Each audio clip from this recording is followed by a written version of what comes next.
Sa mapagpalang araw po sa ating lahat, ako po si Charles at welcome po sa aking daily devotion. Sa araw na ito ating tatalakayin ang Archangel Michael. So ano nga ba ibig sabihin na yun? So it is an angel with authority over the angel. So ibig sabihin yung mga anghel parang meron din silang mga rank, meron din silang mga ranggo-ranggo.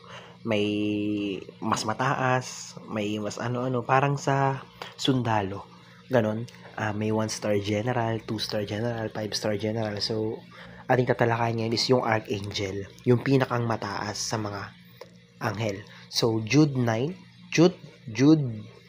chapter 9, ang sabi rito, Jude verse 9 I mean, sabi rito, but even the Archangel Michael, when he was disputing with the devil about the body of Moses, did not himself dare to condemn him for slanders, but said, the Lord rebuke you.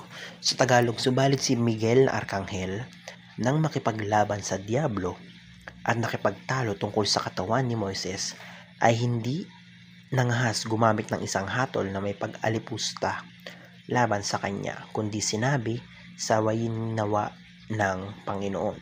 So, sinasabi sa verse na ito yung pakikipaglaban or yung pakikipaglaban ng mga ni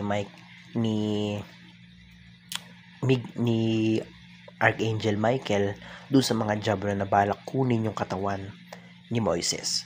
So ayun, punta tayo sa unang teaching. Ang sabi rito, Archangel serve as a powerful messenger and warriors in God's service. So yun nga, gaya ng sabi ko, yung Archangel is yung pinakang mataas. Sabihin na natin yung pinakang malakas na anghel sa lahat. So sinasabi rito, they serve as powerful messenger and warriors in God. So ang trabaho nila ay maging messenger, maging mensahero ng ating Panginoon. So may mga paniniwala sa ibang sekta, sa ibang reliyon na si Archangel daw ay si Jesus, na yun nga, sabi lang nila na yun nga, siya daw yung Jesus sa Old Testament. Pero yun, hindi yun totoo. Dahil sinabi ni Archangel mismo, the Lord rebuke you. Kumbaga, yun nga, sinabi niya yung katagang iyon. And kung siya si Jesus, dapat sasabihin niya na, I rebuke you. Sawayin kita. So, yun. So, Archangel is, sila yung mga servant lamang. Sila yung mga mensahero lamang ng Panginoon. And sila yung mga pinapadala if ever na may ipapagawa ang Panginoon dito sa lupa.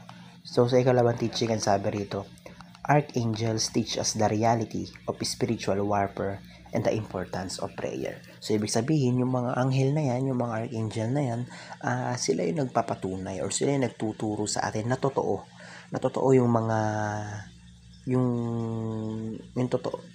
totoo yung pakikipaglaban sa mga diablo, na totoo yung makikipaglaban sa demonyo, na yung mga sa mga fallen angels, sa mga kampo ni Satanas, ganun. Sila yung patunay na totoo iyon, and pinapakita nila yung kahalagahan ng pagdarasal, yung kahalagahan ng pananalangin sa Panginoon, na yun nga, nananalangin ka sa Diyos and tutulungan ka niya, and magsesend siya ng anghel para labanan yung mga diablo na nanguusig sa'yo. So sa ikatlong teaching, ang sabi rito, Archangel remind us of the supreme authority of Christ over all creation. So sinasabi rito, dahil yun nga, sabi dun sa verse, na even na Archangel na siya, even na siya yung pinakamataas na anghel, siya yung pinakamakapangyarihan sa lahat ng anghel, sinabi pa rin niya na the Lord will rebuke you. So ibig sabihin lamang nun, ini-imply lang nung katagang iyon na siya na pinakang malakas na anghel is mas mataas sa kanyang Panginoon. Na kumbaga, kahit na siya yung pinakamalakas na anghel, ay si Lord pa rin yung pinaglilingkuran niya. So yun nga, the supreme authority of Christ over all creation, na yun, na mas mataas si Kristo kaysa sa dun sa mga pinakamalakas na anghel na iyon. So sa unang application, paano ba natin ito maya-apply sa ating magbuhay? Sabi rito, be aware of the reality of spiritual enemies targeting families, churches, and nations. So, maging aware tayo, maging maging ah sabihin natin maging, kumbaga, wag nating deadmahin na totoo yung mga spiritual enemies, totoo yung mga na gumagalaw yung mga demonyo, na gumagalaw yung mga diablo and they target na tinatarget nila yung mga families, inaatake nila yung mga families, simbahan, and nations. And yun nga, nandun yung mga anghel, yung mga archangel, pinapadala sila para labanan iyon. So sa ikalawang application ng sabi rito,